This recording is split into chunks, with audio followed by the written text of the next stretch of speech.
Welcome to the 11th episode of Inconvenient Questions International, or IQI.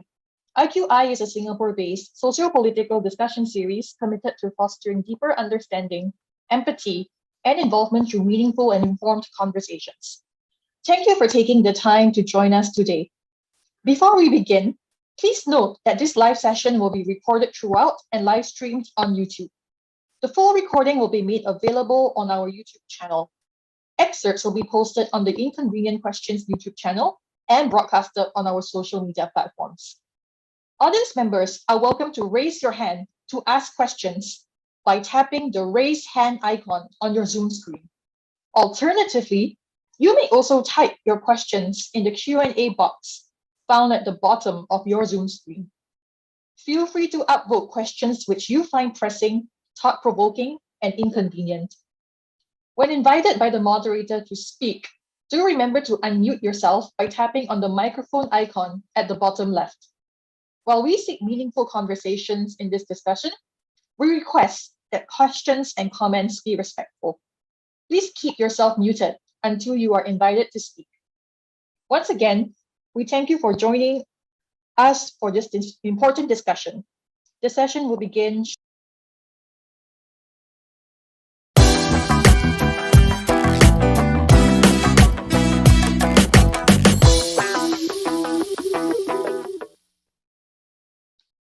This is Wednesday, the 29th of June, 2022. Welcome to IQI, or Inconvenient Questions International. I'm your host, Vishwas Sadashivan from Singapore. My co-moderator for this discussion is Siddhi Pal, a youth leader from India. And Siddhi is a gender justice advocate who founded India's first gay-straight alliance. Her advocacy has since grown to an international level and is well recognized. Welcome aboard, Siddhi. IQI is committed to fostering deeper understanding, deeper empathy, and involvement through open-minded, informed conversations across boundaries. We believe that awareness is the first step towards action. And one of the areas where awareness and empathy is sadly lacking is the LGBTQ plus, or lesbian, gay, bisexual, transgender, queer, etc. community. I believe this has led to entrenched bias, prejudice, discrimination, and even in some cases, violence. In fact, when we announced that IQI is addressing this topic, I received several irate responses. There were demands that religious leaders who oppose the LGBTQ plus community be on the discussion panel. We have decided against this simply because we wanted this discussion to be primarily an opportunity to hear directly from the LGBTQ plus community, to better understand the needs of this community, their challenges and tribulations. Besides, we didn't want it to become a mudslinging match. I'm sure there will be other opportunities to hear those who are against the LGBTQ community. The LGBTQ plus movement has gained momentum in the past 2 decades. The internet and social media are key catalysts. Activism has reached an unprecedented scale and has put pressure on companies and governments to stop acts of discrimination. This is a good thing, certainly, and long overdue. But there is a downside. It has also triggered an even stronger pushback from groups and governments who are uncompromising in their stand against the LGBTQ plus community. The result, dialogue and discussion aren't given a chance. It's become even more adversarial, binary, 2 opposing camps. You are with me or against me. There's pressure to take sides when most of us are somewhere in the middle of the spectrum. There's just so much of confusion, misreading, and anger on both sides. There's also growing intergenerational tension where older people like me are constantly struggling to keep up with an ever-increasing list of politically correct terms. It's just a lot to deal with and cope with in a compressed timeline. And it's an environment that's increasingly unforgiving. This is why we have decided that it's about time that we have a discussion on this. We want a meaningful dialogue. For this, let's commit to being honest, to being open-minded, without becoming impolite. The topic is LGBTQ+. Why cancel conversation? It's a complex issue. So here's some background information, in the tradition of IQI. While LGBTQ+ is modern day terminology, the issues surrounding homosexuality and alternative gender go far back. The ancient Romans, the Chinese and Indian civilizations had a high level of acceptance of queer individuals. This was not the case with more modern Western civilizations influenced by Christian belief and values and the Arab world ruled by Islamic dogmas. Let's fast forward and recognize key milestones. 1533, the UK passed the Buggery Act, making sodomy a crime punishable by death. 1642, in the Virginia colony, today's USA, a man was tried and hanged for sodomy. It was only in 1861 that the death penalty for sodomy in the UK was replaced by a 10-year prison term of hard labor. Awareness and real change actually started only after the end of the Second World War. 1950, the first lasting gay organization in Los Angeles. 1952, the first transgender person came out to speak openly in the USA. 1970, the USA had its first Gay Liberation Day March. In 1972, the UK had its first Gay Pride March. It took another 2 decades for the world to have the first country to legalize same-sex marriages, the Netherlands, 2001. In 2002, the US Supreme Court decriminalized homosexual behavior. In 2004, the UK introduced the Gender Recognition Act, which allowed trans people to have full legal recognition and get new birth certificates. In 2010, the Equality Act in the UK, giving LGBTQ members equal treatment when it comes to access to employment. In 2016, Barack Obama dedicates the new Stonewall National Monument as the first US national monument to honor the LGBTQ+ rights movement. In 2019, Taiwan became the first Asian country to legalize same-sex marriage. Since then, it has seen over 7,000 same-sex marriages in Taiwan. In Southeast Asia, Thailand and Vietnam are leaders in the LGBTQ rights. The rest of Southeast Asia, unfortunately, is known for being not supportive of the LGBTQ+ community. Take Brunei. It practices Sharia law, where homosexuality is punishable by death. Countries in the Malay archipelago, essentially Indonesia and Malaysia, have become strongly entrenched against the LGBTQ movement because of a combination of Christian colonial belief and the influence of the conservative brand of Islam from the Arab world. 10 Muslim countries in the Middle East and South Asia still impose the death penalty for persons engaged in homosexual acts.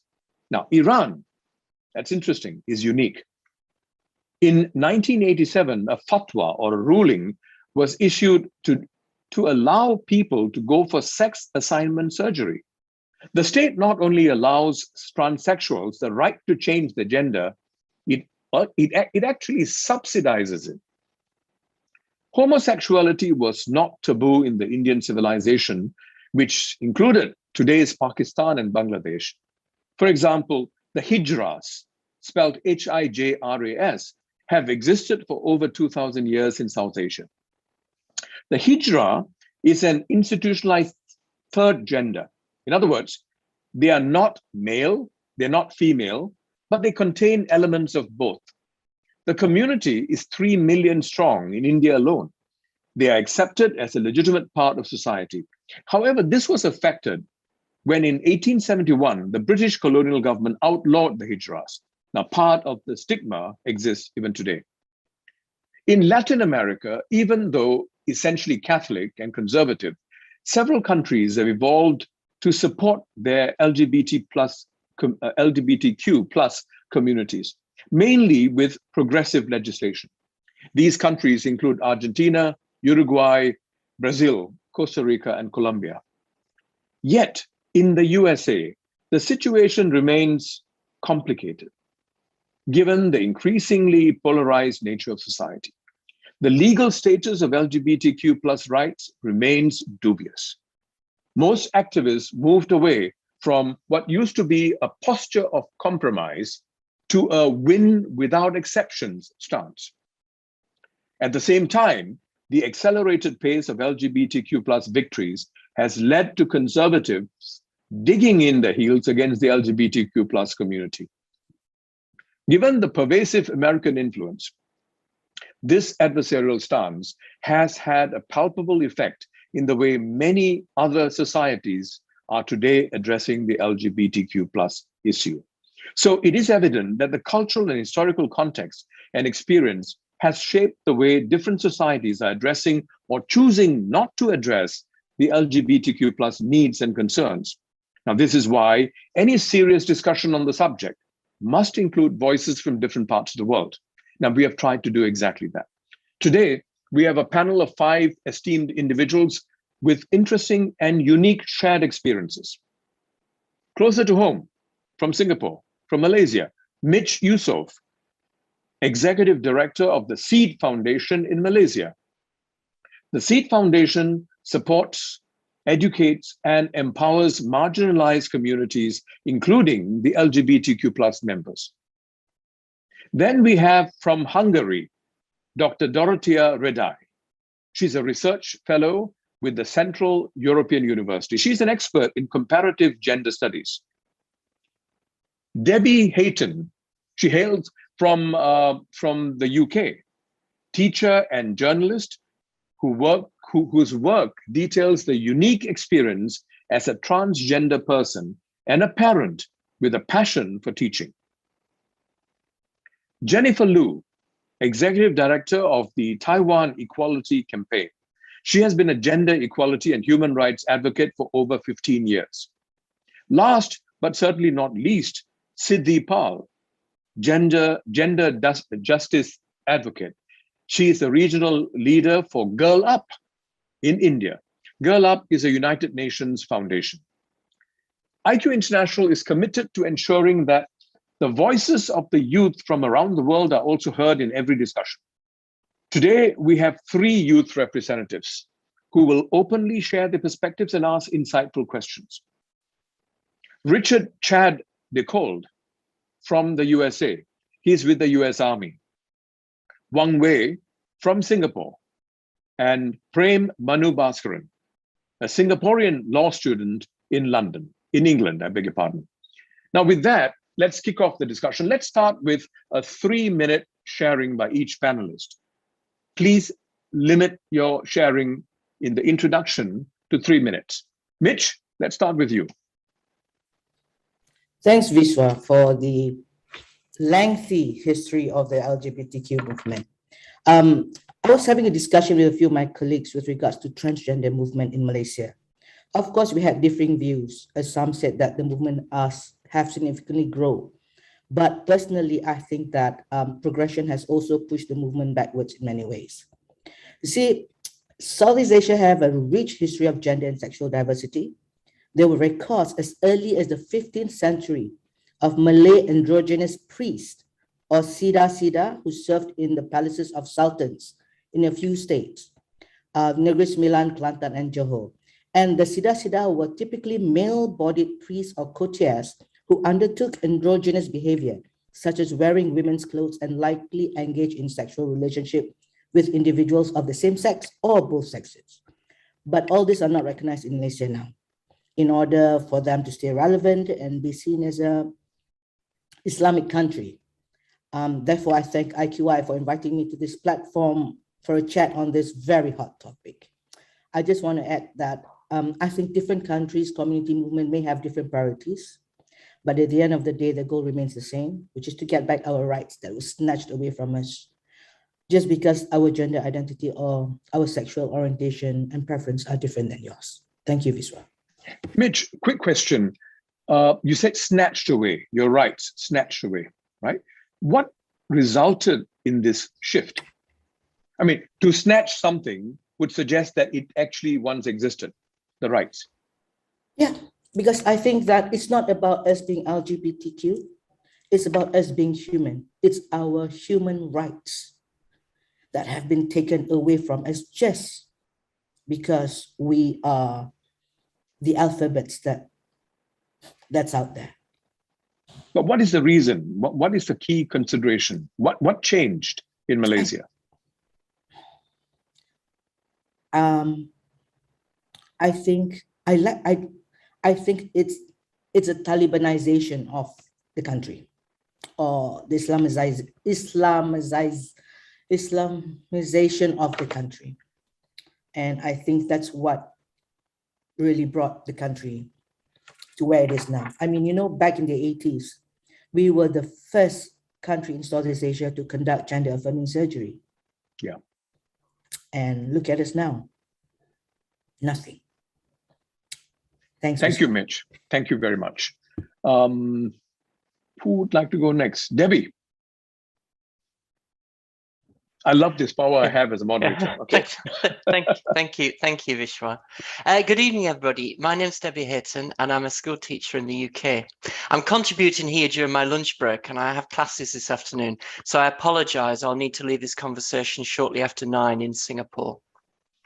Now, my background is I transitioned 10 years ago in 2012. Since then, I've had hormone therapy and gender reassignment surgery. I was a transsexual in the terminology used at the time. But since then, there's been a huge shift in what it means and what it's understood to be trans. Transsexual has been replaced by transgender, and the understanding has changed completely. I transitioned at the time because to be honest, I was suffering from psychological distress that was so severe, I felt I needed to make profound changes to my body. Yes, I thought I was some kind of woman, a woman who had the misfortune to have been born in the wrong body. But despite that, I think this is crucial, transition was something that we did. Being trans, or transsexual as it was then, was an action, and the key verb was to do. The change in that time has been the creation of the trans person rather than a person who has transitioned. And trans is no longer an activity, it's become an identity. And it's based on feelings, how someone perceives themselves and how they want others to perceive them. And meanwhile, facts, evidence, material reality, the things I deal with as a scientist, has become secondary. And the verb to do has been replaced by the verb to be. And facts have been replaced by feelings. And that, I think, is the problem. And the reason why we've become embroiled in a toxic and divisive dispute that tears communities apart, could well tear countries apart. Because when we're trying to base law and policy, as we have been doing on feelings, it's difficult to judge one person's feelings against another person's feelings. Not like facts, when you can weigh facts, you can weigh evidence, you can make a judgment based upon objective material reality. When it comes down to feelings, if feelings contradict, if feelings are inconsistent, whose feelings actually prevail? That comes down to power, the person in the situation who has the most power. And that's the problem, I think, because when we're basing law and policy on feelings, when power is crucial, it's the person with the most power prevails, and inevitably people feel vulnerable, they feel insecure, and they can feel marginalized if they feel they do not have that power. That's the problem I think we've run into. I think that's the problem of the debate. And I think we need to stop and understand the situation and have a rethink. Thank you. Thank you, Debbie. Quick question. Do you feel that these are individual choices and it should be left that way instead of there being a global movement of thought, of sorts? A movement versus individual choices. Well, I think we all have a right to make individual choices about our own bodies and about how we relate to other people. We do. What I feel has become imposed on us is a way of being trans. There is one way of being trans, and there is as many different ways of being trans as there are trans people, which is millions of us across the world. And I want to see a return to people being allowed to be individuals rather than having what's almost become a corporate and imposed ideology on us about that we have a gender identity, which I don't believe we do. Thank you, Debbie. I'm sure. I'm looking forward to hearing a lot more of this this line of thinking from you to elaborate on that. Thank you. Jennifer, from the bastion of liberal thinking in Asia, Taiwan. Yes. Hello, everybody. I'm Jennifer Liu. I'm from Taiwan. So my organization is Taiwan Equality Campaign. So we focus on politics a lot. So basically, we push the marriage equality bill in Taiwan, and that is not only spent 3.5 years. I think after the martial law lifted, 30 years ago, I think Taiwan went through very difficult time to make our democracy strengthen and to build up a stronger civil society, to make our society and make Taiwan better. However, I see today's topic I think it's very interesting because in my working experience and also in Taiwan's experience, we think conversation is the most important thing in the LGBT movement. And of course, a lot of people ask me, what is the best strategy to make marriage equality to be passed? In other Asian countries, I will always say dialogue and the conversation.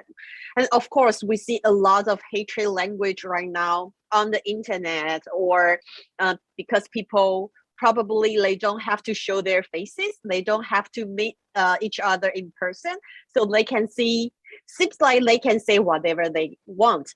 However, we all need to go back to the reality. We all need to go back to the community, go back to our family.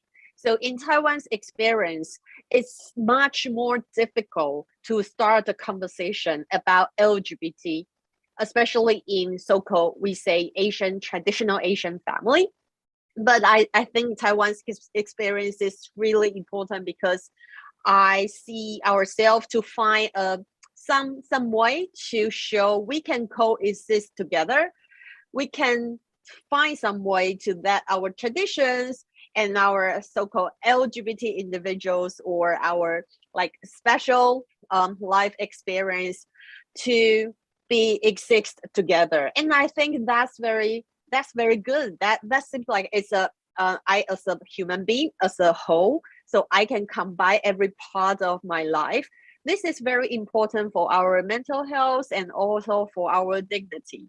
So I am a lesbian, so I came out in my early 20s, and it's been a long time that in the Asian culture family, you need to continue this kind of conversation especially with your parents.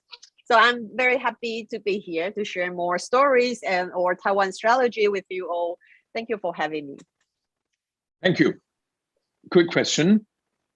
I mean, being a Chinese society, there would be Confucianist thinking, right? From Confucian, and that's very conservative. I mean, if you compare Taiwan with China, or even Hong Kong for that matter, you're a lot more liberal. You're a lot more democratic in that sense. I mean, what accounts for this cultural shift? Or almost ideological shift? Yeah, not really so ideal, but yes, we do much more liberal compared with other, we say Chinese culture areas, countries, or cities. I think the civil society is really important, and also the education. Take marriage equality as an example. Our younger generation, because we have a law called Gender Equity Education Act, so that provides a very, very good and inclusive gender equity education since elementary school to senior high school. So I think education indeed impact the whole generation, and the younger generation push the whole society moving forward. So to be brief, I think a generation gap can use education and to make everybody to understand each other and to be more inclusive. Thank you. And have conversations, open conversations. Of course. Thank you. Thank you very much. With that, I'd like to go to our friend from Hungary, Dorothea. You are our resident expert in this conversation. Yeah.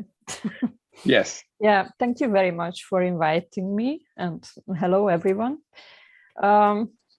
Yeah, I have expertise in gender studies. I work in the area of gender, sexualities, and education as a scholar. And at the same time, when I decided that this is the field of my interest and I want to pursue a research or academic career, I also joined the LGBT movement at the same time, because I always felt that these two things have to be connected, and they have to influence each other. Yeah.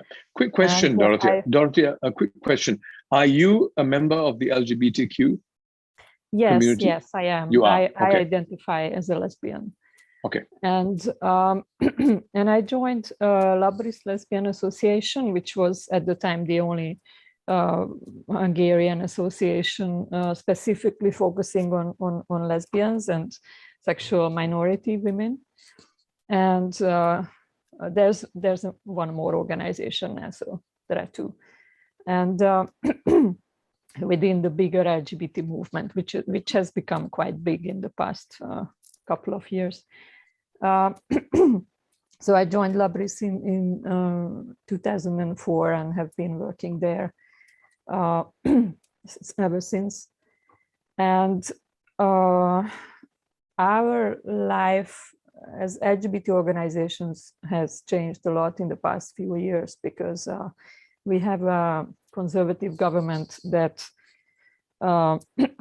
that decided 3 years ago that LGBT people are the main enemy of Hungarian society, and this put us into a new position where we really have to fight for our rights. Again, of course, we would be fighting for more rights without this government, because there hasn't been equality between heterosexual and LGBT people in Hungary, but these rights are now being taken away again. So there has to be a stronger opposition than there was before. And what happened to Labris, our organization, we published a fairy tale book with diverse characters. Some of the tales are about LGBT plus characters, others are not.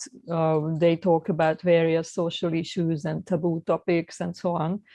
And this caused an enormous political scandal in Hungary. So it was so big that the whole world heard about it. The book has been translated now into 10 languages. It's coming out in English in October, by the way. It's called A Fairy Tale for Everyone. And so the work around the book and the political activities that triggered really polarized Hungarian public opinion about LGBT people. It didn't start last year or 2 years ago, because ever since Hungarian LGBT people started to become visible, a very strong and extreme opposition became stronger. So there were like violent attacks around 2008-10 against the Pride March and in other cases as well. The far-right movement became very strong. Now they are also in the parliament, unfortunately. And the government, I think the government can also be called far-right now. But at the same time as these extremist opinions became stronger, the other side of society has started to become much more accepting towards LGBT people. So it's a phenomenon that is like going like this, and I don't know where it's going to lead. Yeah. But in the past 3 years, various pieces of legislation have been introduced to take away rights. They started with taking away the right from transgender people to officially change their gender identity. Then they, after the book was published, they took away the right from single people to adopt children, which was the only way LGBT people could adopt children. And then they introduced the so-called child protection law, which banned or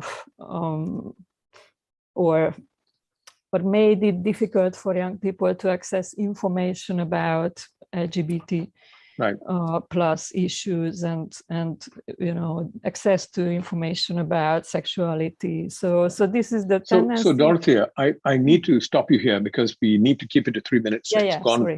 No, I just wanted to very quickly check with you a direct question. Given the state of affairs, that the government of the day is right-wing and probably will remain so for some time, what other options and alternatives does the LGBTQ community there have? Is there a likelihood that you could actually become a lot more militant because you have no other option, or will you just go along?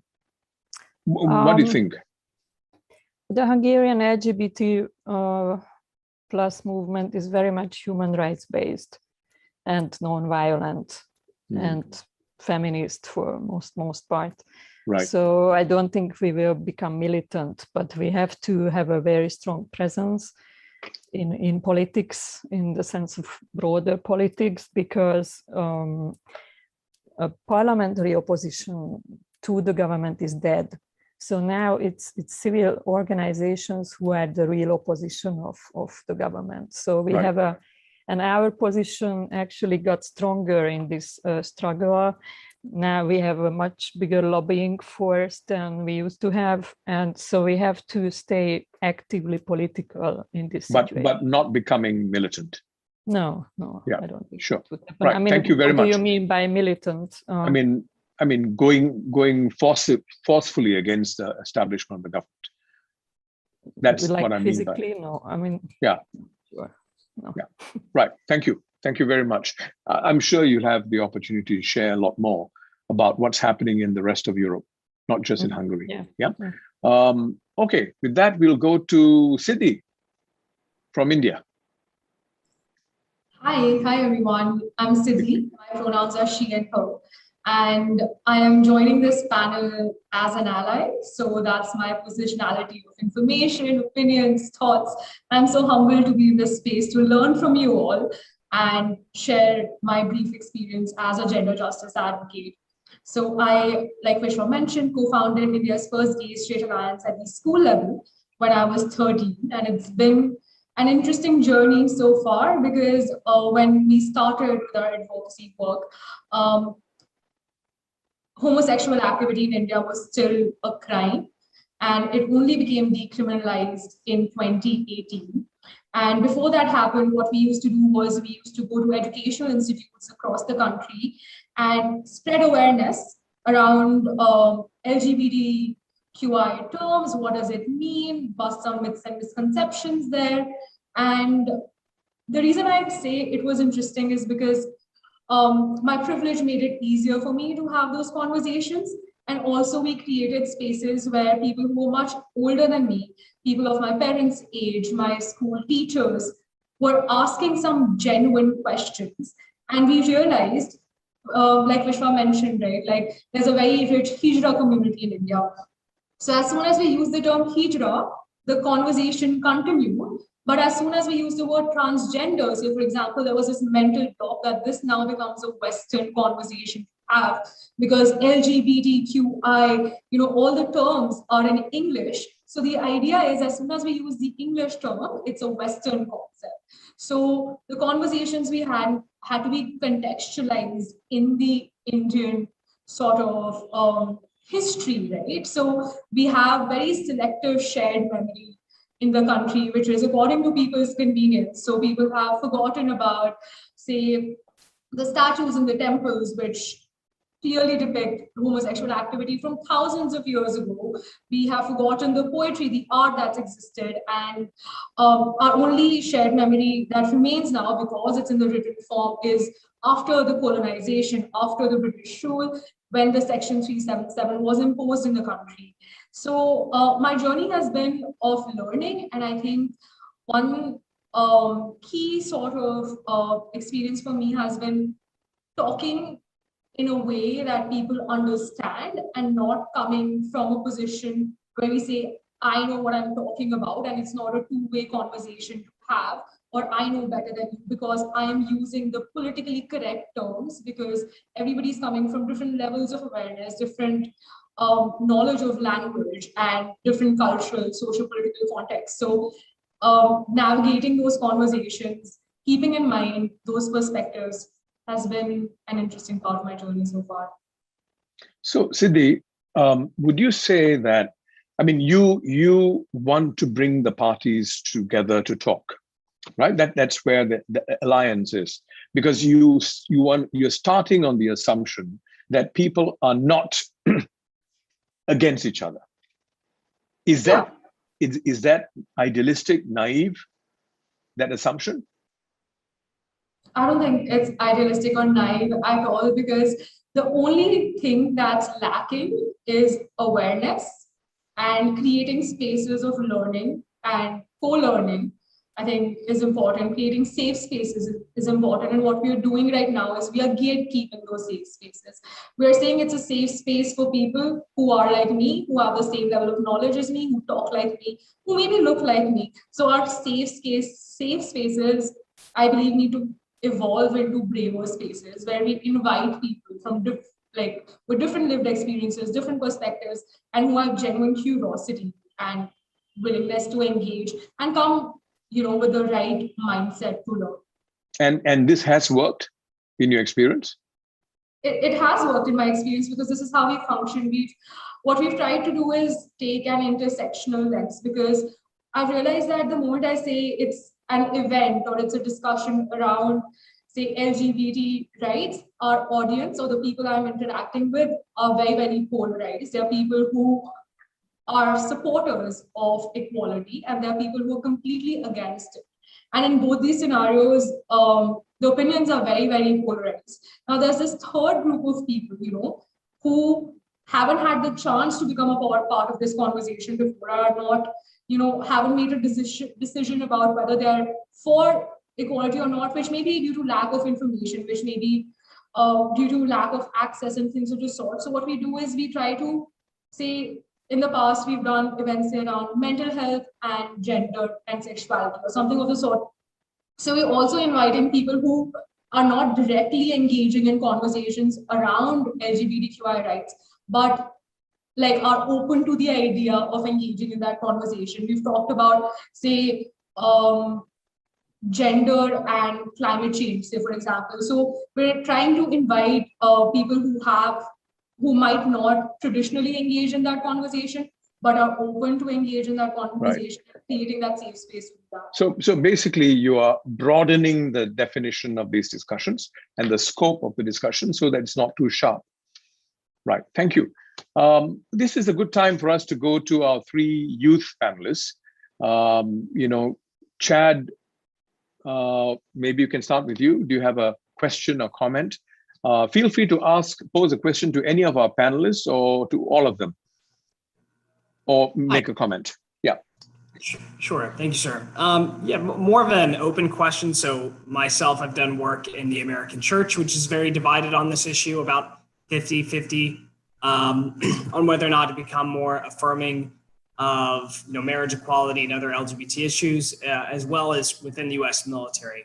And so I was curious to hear from you all if, when having dialogues with conservative groups, particularly religious ones? Are there any kind of dialogues that have actually borne fruit with those groups? Or is it a matter of just building a supportive coalition outside, outside of those two polarized groups? So is it possible to have productive conversations with conservative and other religious groups in society that might oppose your work?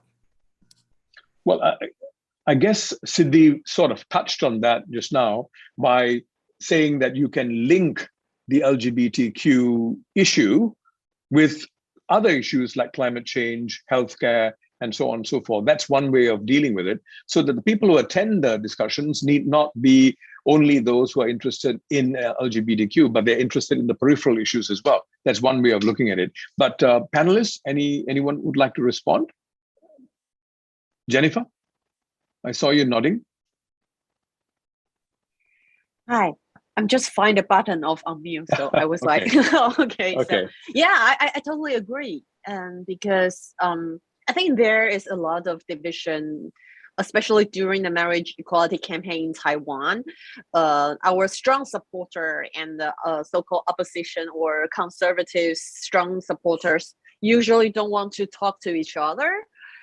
However, I think the most important thing is a lot of people, besides those two extreme sides, a lot of people in between, they don't have like enough knowledge or real life experience to understand LGBT community. So I know a lot of Christian friends. Before they know me, they didn't know what's lesbian and what's LGBT or trans. They don't understand the different life experience with them. But at the same time, we also have a kind of argument, which is LGBT people have been excluded from the mainstream society for a really, really long time. And why, as like an outsider of the mainstream society, I need to explain myself again and again to let you understand me. So I think it takes a lot of energy to let both sides to understand. Probably we can provide more accurate knowledge. However, it's always good for you. If you don't understand, try to Google or find something on the internet. It's really easy for you to understand. And so we can base on that and start the conversation. Right. Thank you. Mitch, you are in this space, right, of trying to aggregate thoughts and ideas in Malaysia. The Seed Foundation that you're very involved in does a lot of outreach and talking to different groups of people. You want to respond to Chad? Yeah. Okay. A few years ago, I met this religious minister, and we spoke about the history of transgender persons in Islam. He nodded and he understood the history. But when I asked him, what are you going to do about it? He said, the people are not ready. So when I asked him, what do you mean by the people are not ready? He refused to answer me. And that is where this revelation came to me. Whatever it is, whoever it is we want to talk to, whether it's the conservative or progressive, at the end of the day, for me, personally for me, it's all about power. For example, the religious minister said, the people are not ready. Because if you bring out this hot topic, it can lead to many things. It can lead to them being not in power. It can lead to a lot of riots with regards to this situation. So it's a constant conversation. It's a constant networking to because at the end of the day, they can choose to listen to us or not. Thanks, Viswa. Thank you, Mitch. Chad, you said that you help out in the church. I find that interesting that that a religious institution is open to talking about this. How open are they? Is the church in addressing this? Well, I can speak primarily from the American context, but among American Protestants, meaning Christians that are not the Catholic Church, in America, it's split almost evenly, 50% in terms of which denominations, like which sects of Christianity are affirming or not. And there is, the debate occurs on two sides. On the theological side, meaning like how do we interpret different scriptures and whatnot, which there's a fierce debate raging, and as well as just within the the layman, the average American who goes to church, who's also interacting with these issues, and really most of the progress on affirmation has come from not outsiders debating the church, but Christians within who are affirming, who know the dialogue, the language, the values of those groups, who are most effective at changing thoughts and perceptions. It's generally very difficult for outsiders to either the military, which I also work in, or in the church to really kind of change thoughts and opinions. Having folks who are inside those communities, whether they be the military or the church, from my perception, have generally been most effective. Thank you. That's quite enlightening and heartening to hear. Thank you. What I suggest is, we have Wang Wei and Prem. Why don't you guys join in the conversation? It doesn't have to be so structured. Just feel free to fire away your questions and your comments. Yes, Dorothea, you had sorry, I something wanted to say. to say something about this topic. I think we shouldn't forget that there are many LGBT people who are religious, and so they can have really life-disturbing, tragic experiences with their churches not accepting them. So I think this is what churches should focus in the first place. In Hungary, there is no dialogue with the big churches. The smaller ones are more affirming or friendly to LGBT people, but the big ones who are allied with the government, they don't. But I know a lot of personal stories where people feel a lot of shame because they are religious and LGBT person. They feel rejected by their community. They have to decide which community to belong to. So I think that's the main point here. Great point. Thank you. Debbie. Yes, thanks for the question, Chad. It's interesting how we talk to other people with different views. I think we should, and I think we must. And I try to talk to anybody who is willing to talk to me. I'll try and reciprocate. I find too often, I think in society, we focus on differences. If you can find shared principles with somebody who thinks very differently to you, then there is room for taking something forwards. So, for example, somebody may feel very differently to you about LGBTQ plus issues, but they may share the view that human beings should have a right to live their lives free of harassment, discrimination and violence. And how can we, despite our differing views on these ideas, how can we together protect the rights of those individuals to live their lives in peace? Excellent point. I'm a mediator. I've been a commercial mediator for 25 years. I can tell you this,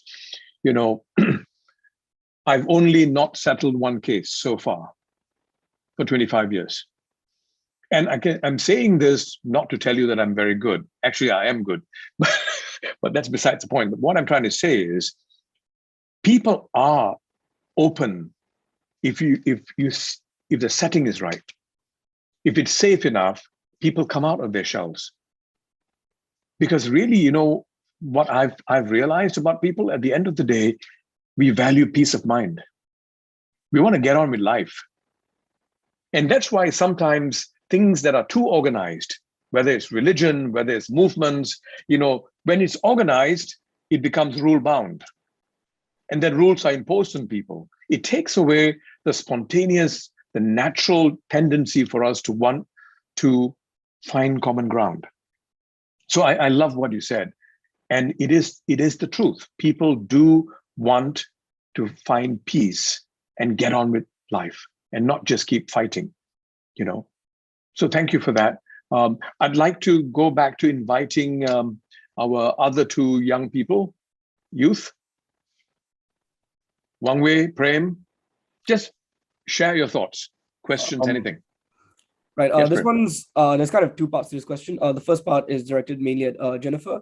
As someone who's worked along with a campaign for marriage equality in your country, how do you think a country like, say, Singapore can move forward? Because for us in Singapore, it's not a push towards marriage equality. The first step at the moment is the repeal of Singapore's anti-sodomy law. So on a governmental level, how do you believe is a good way to move forward? And then the second part is open to everyone else. As an individual and as an ally, how do you think is an appropriate way for me to address these kinds of conversations without coming off as sort of overstepping or sort of speaking on behalf of a community I'm not a part of? Thank you. Excellent, thanks. Jennifer, you want to take the question first? I have a request in the interest of time. Let's keep it moving fast. Our questions and answers, keep it as brief and tight as possible. Over to you, Jennifer. Yeah, the question is really great. I think as an ally, always show your support, but save the decision-making power to the community.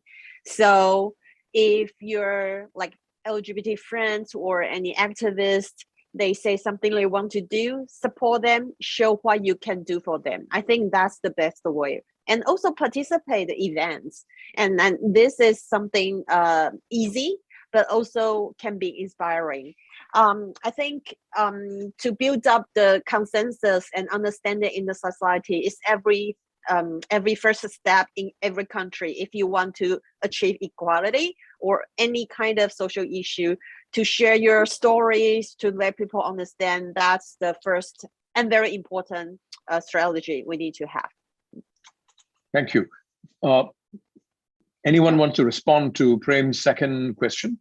Yeah, I just want to build on what Jennifer said about allyship. And I believe it's important to keep in mind that the focus should be on creating spaces rather than taking spaces.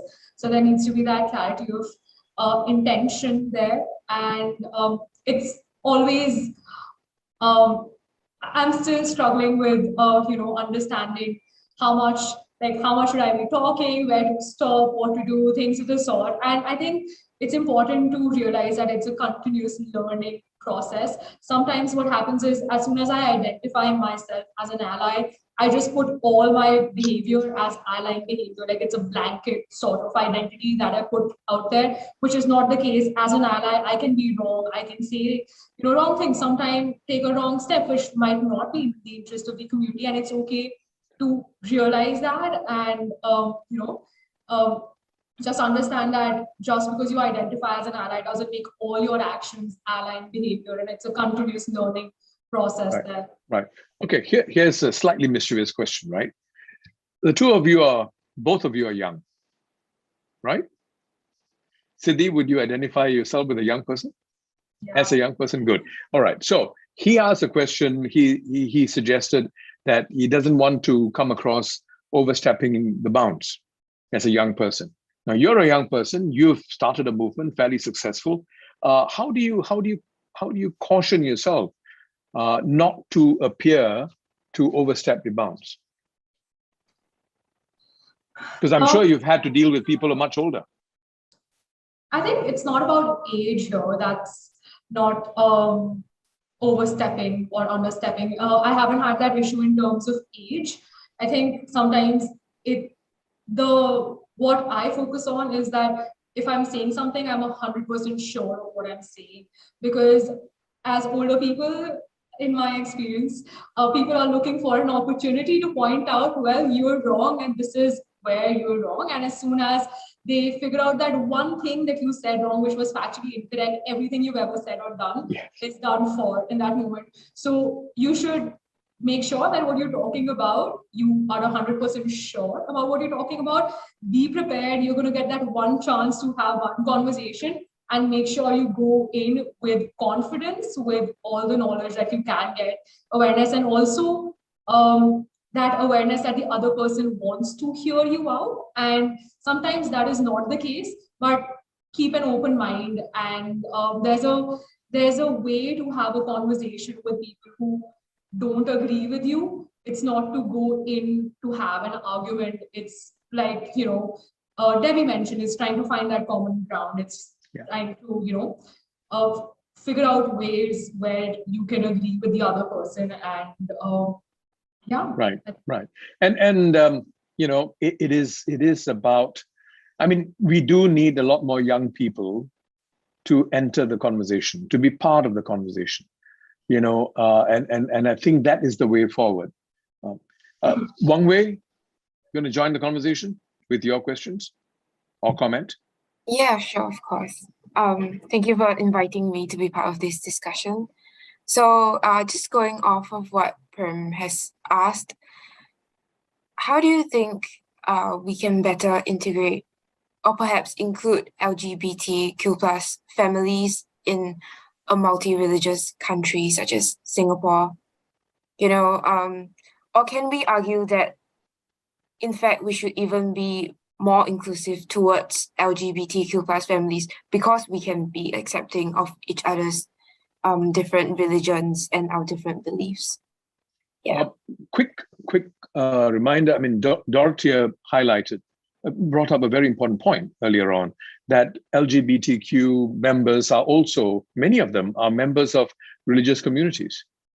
It doesn't mean that you stop believing in God just because you're LGBTQ.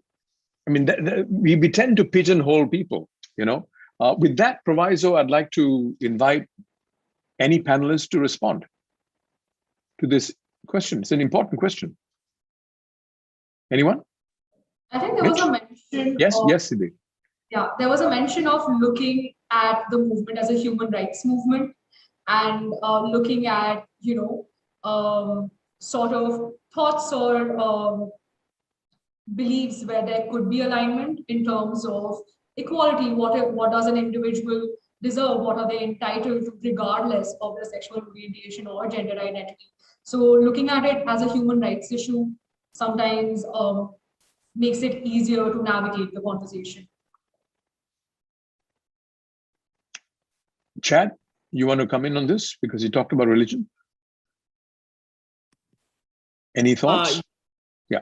Sure. I definitely think it's easy to pigeonhole people and make assumptions. Like, folks might look at me and assume that I'm the white, right-wing conservative army person. And I think, having those conversations and,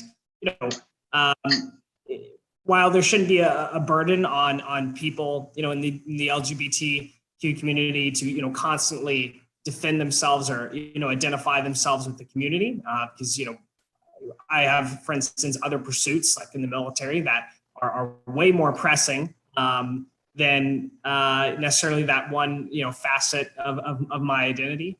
However, it is very helpful for those folks to, if they're in a position to, speak out and identify themselves with the community. And I think, in America, at least, Gallup polls have showed that the most successful interaction in changing someone's thoughts on LGBTQ issues is simply just knowing someone in the LGBTQ community, and that humanizes the issue more. And perhaps those concerns about, LGBTQ issues bringing just massive social change and disruptive change that is completely alien to themselves and their values, they realize is perhaps exaggerated. Well, since you're here, you're talking about America. I have this question for the panel. Now, if you do a Google search on the LGBTQ plus movement, it will be Western dominated, right? Western organizations. And where by Western, I'm talking about USA, UK, and so on, right? In fact, mainly US dominated, actually, when you think about it. And as we know, the USA is highly polarized. It's combative. The stance taken, I mean, I mentioned that earlier, when it comes to LGBTQ. USA is clearly going through fundamental shifts, just like at the controversial reversal of the Roe versus Wade Supreme Court landmark ruling that reversed something that was accepted for 49 years. Now this is the kind of change, tectonic shifts we're talking about. These are not tweaks or adjustments. They are swings of the pendulum. It's zero sum, winner takes all. Now there is little or no scope for compromise or reconciliation in this sort of a stance, adversarial. Is what's been happening in the USA, this is my question, setting the tone for the LGBTQ plus movement in the rest of the world? If so, what's the prognosis, the likely outcome? Will every action be confronted with a reaction? And can we live in such a world? Is this the kind of world we want?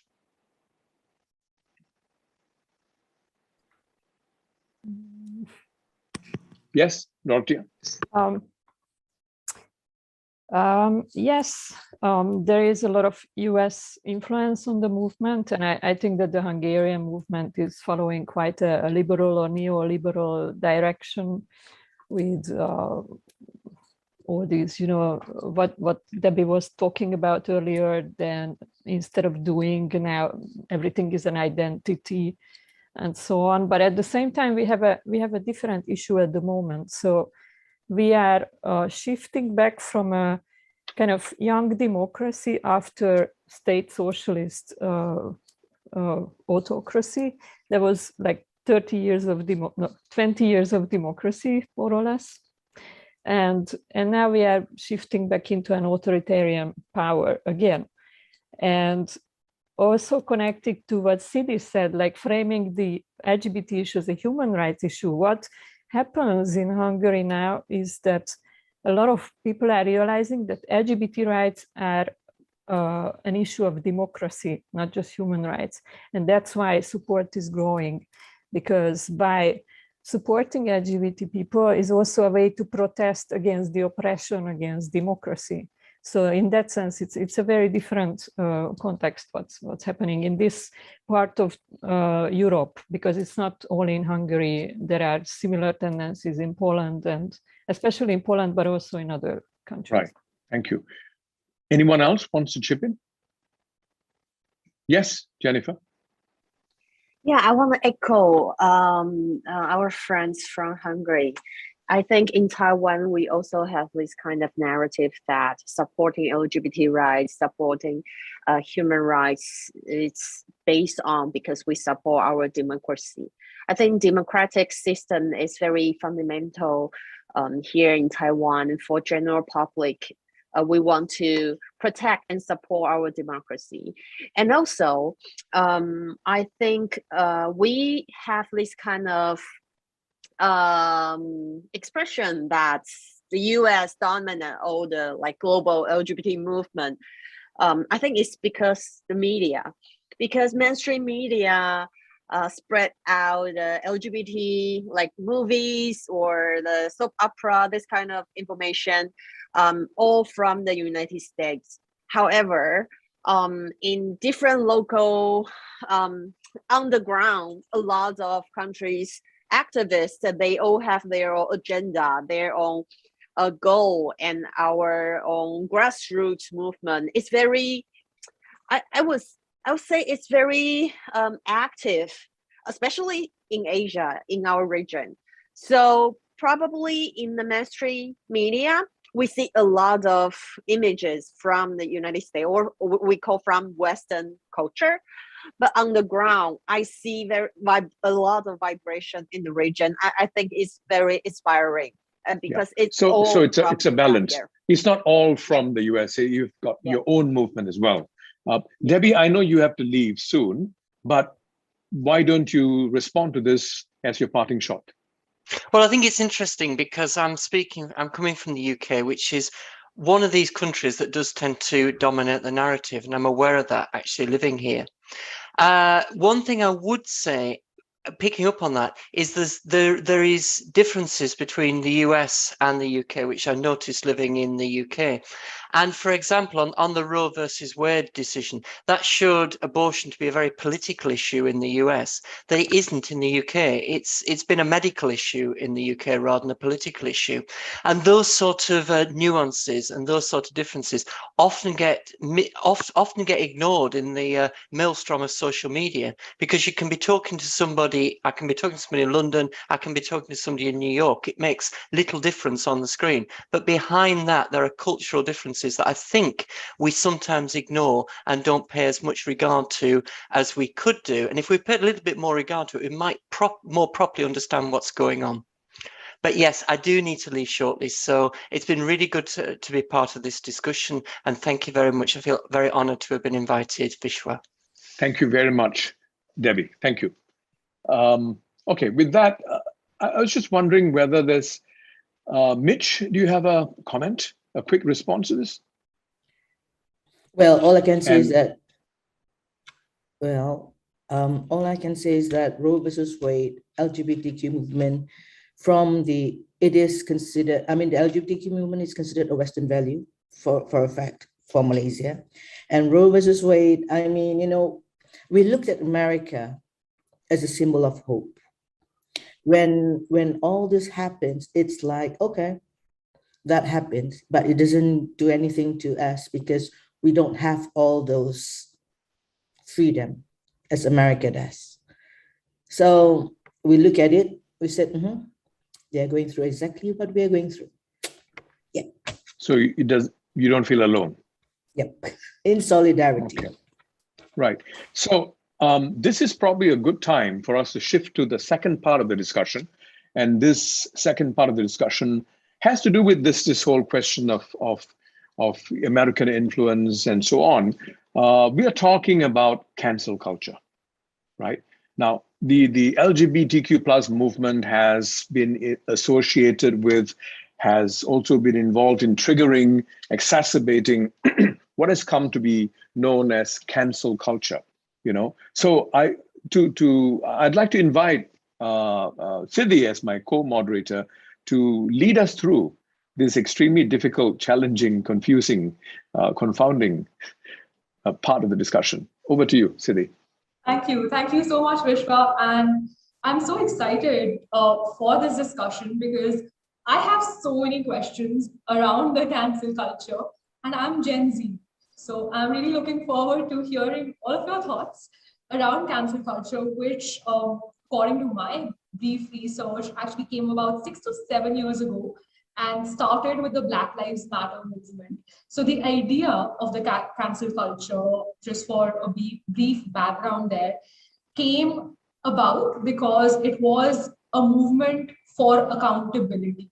It began as a tool for the marginalized community to assert their values against public figures who retained power and authority even after committing wrongdoings. So the whole idea was to have accountability and question people for their actions, especially people who held power in the society.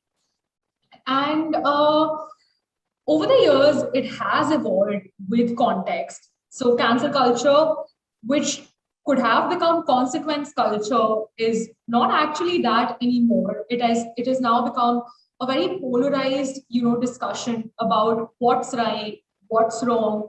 And I think, in my personal opinion, the whole conversation has lost empathy and has lost, the chance of learning altogether, because we're just looking to find people who we feel, in our opinion, are wrong, and we're stopping any conversation with them.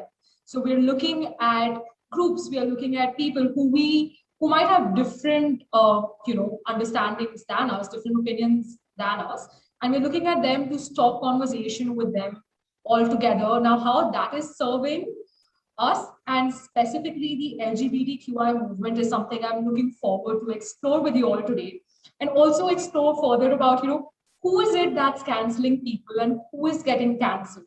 Because if we're looking to, cancel people with power, Ellen has been called out so many times for her behavior, work culture, different comments that have been made. Kanye has been cancelled so many times for so many different things, but are they actually cancelled? Like, are we able to cancel people with power? Because the Ellen show continues. Kanye's music is still celebrated globally. So who is it that we are canceling and who is it that we are holding accountable? And who is canceling whom here? Because in my personal opinion, I am able to cancel someone who is at the same level of power in the society as me, or lesser power than me as a society. But as soon as I start canceling people who hold more power than me in the social setting, my canceling is not really affecting them. So how is it that I'm canceling someone, and what does it mean to cancel someone, and how is it, affecting the LGBTQI movement? And I just want to read out this one very interesting statement by Barack Obama, where he, called cancel culture and woke politics as a phenomena where people are being as judgmental as possible about other people. And he added that that's not activism. So would love to learn from you all about, what according to you is the impact of this cancel culture on the LGBTQI plus movement in 2022. If anyone of you would like to go first. Chad, I'm hereby appointing you to kick it off. I saw you nodding your head initially. Yes. Sure. Cancel culture, sure. Perhaps it originally began with the idea that, like Sita said, that, marginalized communities can, assert their values on society, and when having, difficult conversations, that it could give them, power when, the established government perhaps, would not otherwise, or the established, social norms would not otherwise listen to them. But it is very difficult because oftentimes, at least at this point, again, and I can only directly speak from my context, that cancel culture has had the opposite effect, where in fact it engenders more opposition and antipathy. And the problem with cancel culture is oftentimes it is a social phenomenon. Something that occurs in mass in social media, usually on social media, and therefore it's not necessarily like some individual or political organization necessarily controls the tide of cancel culture. It is almost a phenomenon that has happened, and in fact, I would argue that cancel culture is while it's more typically associated with the left, is certainly happened on the right as well. Like we see in America, both right and leftist groups boycotting businesses, films, media, where perhaps the usual route prior to cancel culture would have just been to ignore them. And so I think it's definitely a phenomenon of increasingly polarized politics. It's very hard to control because it's definitely like a social title phenomenon. Right. Almost. Definitely. And you mentioned about, how it's happening majority on social media. So what do you think there is, about social media that's enabling this cancel culture today? Well, with social media, it's certainly that people are more likely to, I think it's been demonstrated time and time again that if you were to map people's networks on social media, that primarily they overlap with people that think like them. And the interaction with those on the other side is very marginal, and it's usually on high profile topics, which people are very passionate about. So I think the mass kind of mob effect, and again, which I've seen on both the left and the right with cancel culture, kind of occurs because of the natural grouping and network that occurs on social media. And it kind of amplifies it amplifies social, thoughts or opinions into something perhaps even more aggressive and visceral than what most people generally feel in real life. If that makes sense. See, Siddhi, if I may share my view on this, I think for change to take place, either with an individual or, a collective, there must be, first of all, willingness to incentivize that person to change. But when you cancel that person, you're invoking anger. And anger will be reacted with anger. So it becomes an annihilation. It becomes both sides lose. It's a lose-lose.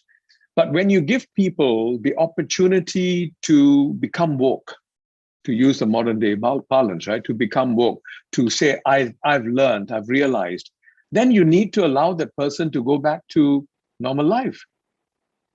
You highlight something and then you let so I guess the key word here is, whether you call it cancel or not, at the end of the day, we must be able to forgive for mistakes, forgive and to move on. Otherwise, what kind of a world, what kind of a society are we going to have? I mean, that's my take on it.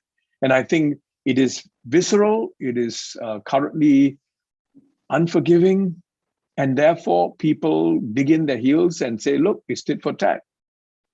I'll wait for my day to come to hit you back. That's not going to help anyone. I think Mitch has his hand up. Thanks. CD, you said that this cancel culture started, about 6-7 years ago, the phrase itself, but I think the action has started way before that, And I have very mixed emotions with regards to this cancel culture itself. I think it's like when a society or a government says that transgender persons are not recognized, taking away any form of privilege as a citizen and a human being deserve, taking away any potential opportunities of career advancement, disgracing us and our reputation by saying that we are deviants, and with the cause of all things bad happening in the country. So as a company that's socially excluded, I know how it feels like to be cast aside. I honestly don't know how cancel culture contribute to the LGBTQ movement. I'm sure it has in some ways, just like many other movements. And a movement moves because of individuals who believe in a cause. Then again, for me, I have my stand and call it whatever, canceled or boycott, it is rejection. And rejection can have negative impact on anyone. So that's just my take on this. Yeah. Thank you so much for sharing that, Mitch. And I think it's very interesting how you spoke about boycotting. And interestingly, when we talk about legislation, we talk about laws, and structurally excluding people from societies. Because cancel culture is not law, right? Cancel culture is an individual's opinion. Like, I can today choose to cancel anyone based on my opinion, but how is that actually affecting a society, and how is that affecting that individual is something I'd love to explore. But yes, we have two people who want to share further. Hi, Jennifer. Yeah, I agree. I think it's your freedom. It's your freedom, right? You want to cancel anyone, any company, anything you don't like. However, that won't improve the whole society understanding about LGBT community. But so I would say, as an activist or any influencer, anyone with power in your society, it's always better that we can create a space for people to share their anger, share their emotions. They can calm people down, and we can increase the atmosphere that discussion is open and it's welcome. So we try our best, especially during marriage campaign, because it was a really high, intense 3.5 years. So people tend to hate each other everywhere. However, sending the message to our supporter, to the people who support equality, After you show your anger, go back to think about what's the next. I think that is something people have huge voices or huge impact we can do. Yeah. Thank you. Thank you for sharing that. We had one more comment from our youth panelist. Yeah, so I think the conversation about boycotting brings to mind virtue signaling, because I think it's so prominent on social media now, especially during Pride Month, which we are actually nearing the end of. Tomorrow is the last day. A lot of companies are doing, tweeting about LGBTQ+ on Twitter. They're making posts. They're trying to participate in Pink Dot. But how much of it really is a long-term show of support? How much of it really stops at 12 on the dot tonight, or tomorrow night? So yes, I think cancel culture, it's just a lot of companies and corporations jumping on board so that they're not on the receiving end of that anger and hatred. But yeah, I think maybe we need to think about how, as a community, both as the LGBTQ+ community and allies, how we can help these companies to really enforce long-term support. Yeah. Definitely. And in my experience, a lot of companies are getting cancelled for this tokenistic activism, for just showing up every Pride Month, changing their logo background to the Pride flag. And that's about it. And nothing else is being done. So I love that you brought up this whole question of accountability. Okay, yes, this was a show of support, but what's next and what's beyond Pride Month? Thank you. Yes, Prem, go for it. So actually, to add on to what Wang Wei was saying, I think that sort of a different kind of cancellation wherein the consumers hold companies to account is a way in which cancel culture can actually be a positive force, especially in this specific context, especially with Pride Month. So if you see companies that are throughout Pride Month voicing their support towards the LGBT community, and then come the 1st of July, simply pretend as if it doesn't exist, that is a way companies like this can be held to account, maybe with people banding together and saying, okay, we're going to start consuming from you less, or something in that capacity, which is sort of the free market's way of saying, no, these are not the values we align with. We want to align with values that are more proactive, rather than just all talk. We want to see some action. And if you continue to uphold this, we will patronize you with our business and our money. That's, I think, one way I think cancel culture can be sort of used to the benefit by the people. Definitely. Definitely, it is playing a role in accountability with organizations. It's being used because I was actually sharing this with a discussion, in a discussion before this call about how companies are scared, brands are scared nowadays about, there's this whole thing, should we post during Pride Month if we have not done anything throughout the year? And there's going to be backlash in both scenarios. They can get cancelled for posting something now because it's being considered tokenistic, and they can be cancelled for not posting anything at all because firstly you didn't do anything all year, and now during Pride Month also you're not doing anything. So there's that, I think a culture of accountability for sure, but it's also creating a culture of fear and that whole culture of being banned there. Because if I have not spoken up, say in the last 2 years or ever in my life, and today I decide that I want to have a conversation, I'm so scared to start that conversation because I feel like if I use the wrong term somewhere, I might offend someone and then they're going to cancel me and I won't be able to take the conversation forward at all. So it's promoting accountability, but then it's also creating that fear of engaging when you are not aware enough. And also, I believe, discouraging people to join the conversation because there's that constant fear of, well, if I say something wrong, what's that going to leave me with? Yes, Dorothea.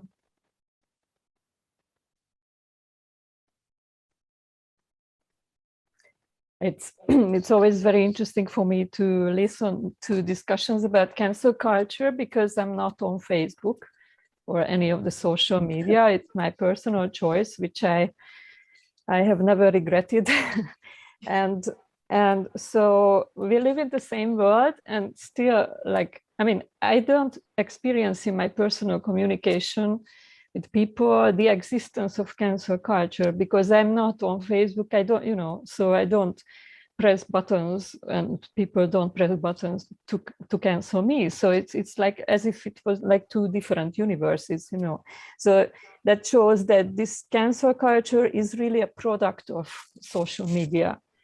And I think that not just the products of social media, but you were talking about like how, you know, by canceling certain companies and reducing your consumption of their products might send them a message. But that's very much like this middle class consumerist attitude, you know, so that remains within the same bubble as, and you know, the bigger part of the world doesn't belong to this middle class consumerist group of people. So it's really interesting to think about. But the other thing I wanted to say is like where do you draw the line? So when you decide to cancel someone, because cancel culture very often comes up in connection with the debate between trans activist people and feminist activists who don't recognize trans people. And I have tried to tell some of these feminists several times, like, you know, you cannot talk to these people until you acknowledge their existence, you know, so this debate will not move. So if somebody, you know, denies my existence, I think I have a good reason to cancel that person, if that's my reaction, you know. So we won't be able to talk if they don't acknowledge that I exist in my own identity, you know. So if I'm a trans woman and I'm called a man in skirt, you know, that's a denial of my existence. So you cannot start the debate from that point. You can only start the debate from, you know, from acknowledging each other's existence. So it's always interesting where you draw the line for canceling, boycotting someone. Yeah, definitely. And I've also been, you know, thinking about, we've been talking about creating safe spaces, you know, forgiving and having that empathy, but who does that burden lie on? Like, if we're talking about the queer community, why is the burden of sharing that knowledge and creating those safe spaces on the LGBTQIA plus community, of that understanding and that empathy on the LGBTQIA plus community, right? Like, because there are lived experiences, you know, like personally, sometimes I'm having a conversation about something controversial with my parents, and after a point, I'm just exhausted. So I want to take a step back and be like, well, you're not understanding what I'm saying, and I'm tired of explaining it. How much longer do you want me to go? I'm going to take a step back, step into my room for a while, and then when I'm ready to have that conversation again, maybe step out and, you know, continue that conversation. So why is the, you know, burden of creating those safe spaces and having those conversations on the one community is a question that's been brought up in the past as well. Well, if I could respond to that, right?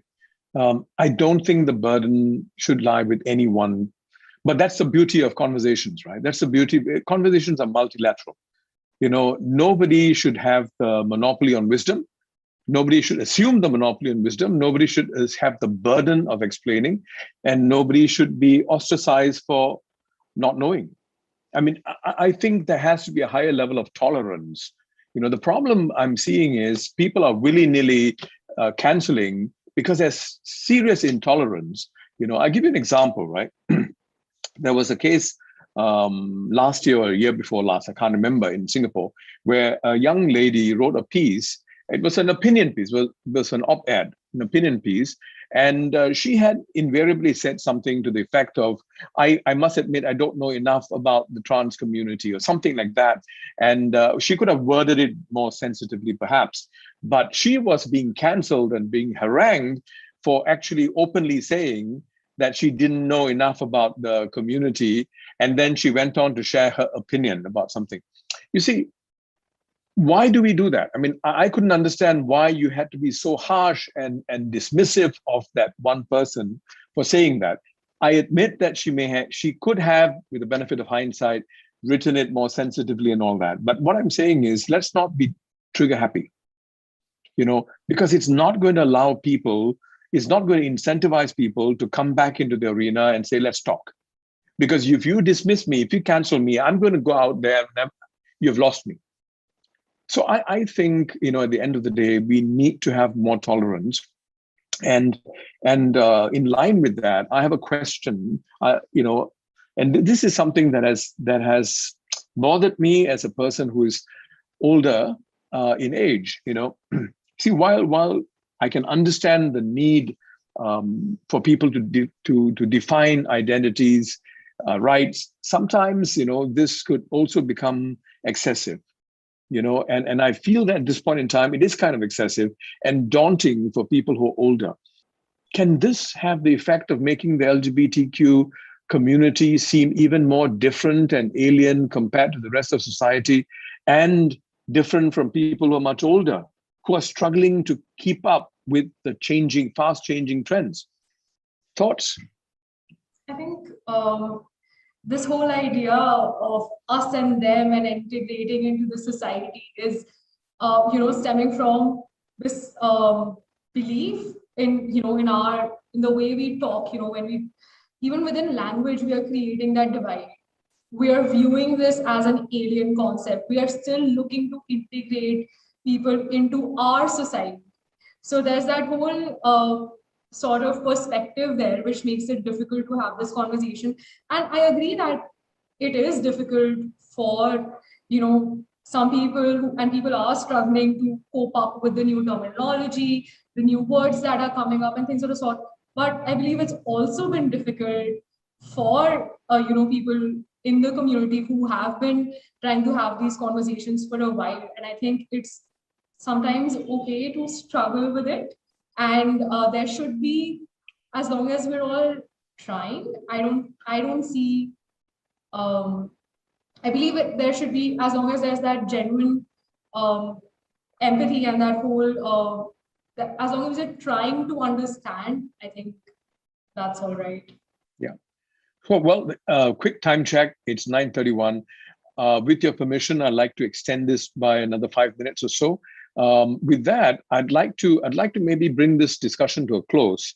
Not only the cancel culture discussion, the entire discussion to a close by asking all the panelists, including the youth panelists, just 30 seconds, one thought, one wish that you have, right? So who'd like to go first? Jennifer. Yeah, my wish is everyone in the world can be who they are, whatever they want, whoever they are. I think if we can have this kind of freedom, that would be much better world. Thank you. Dorothea? Just one wish. Yeah, I wish for a big feminist revolution that will bring down patriarchy, because I think that's the enemy of all of us in the end. Thank you. Wang Wei. I wish is probably rather simple and more personal. I wish that parents would really just accept their children for who they are and who they love. Yes, thank you. Thank you. Prem. My wish is for justice, equality, and compassion. It sounds almost like the Singapore Pledge. Chad.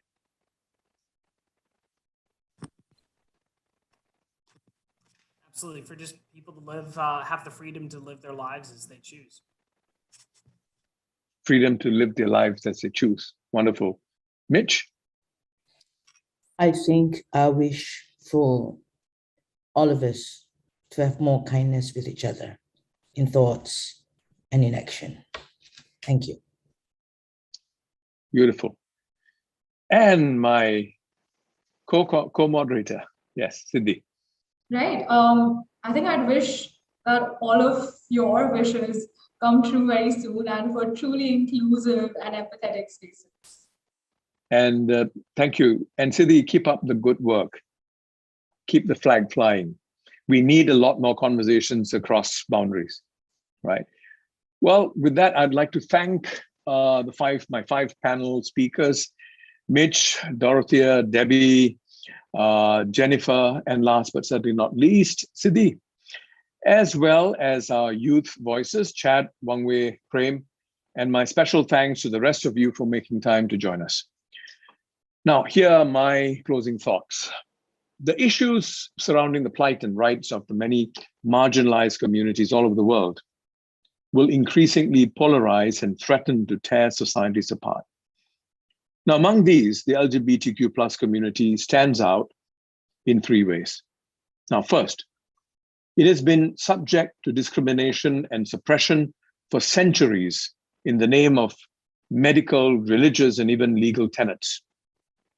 Second, a new sense of justice is clearly emerging, especially among the millennials and Gen Z. We saw it happening, right? Which is transcending ethnic, geographical, and religious affiliations. Now, third, and very importantly, the LGBTQ plus movements around the world are growing in strength and numbers. And I must say that it's also becoming more impatient, uncompromising, and in some cases even aggressive. But it certainly cannot be ignored, the LGBTQ plus movement. Now, just as in the case of climate change, there is an urgent need for societies and leaders to be more proactive in finding ways to engage LGBTQ plus communities, regardless of whether you agree or not. There must be a genuine desire and a willingness to find common ground and shared interests. We talked about this. But that means that we must be prepared to live and let live. And for this to work, my humble request first to the LGBTQ plus communities is this. I can understand the anger, the frustration. It has been wrong for too long. But if we want meaningful dialogue that leads to concrete outcomes, we do need to weaponize less and go easier on canceling those of us who may trip and slip along the way or even see things slightly differently. It's important to give people the incentive to learn from mistakes. I talked about this earlier.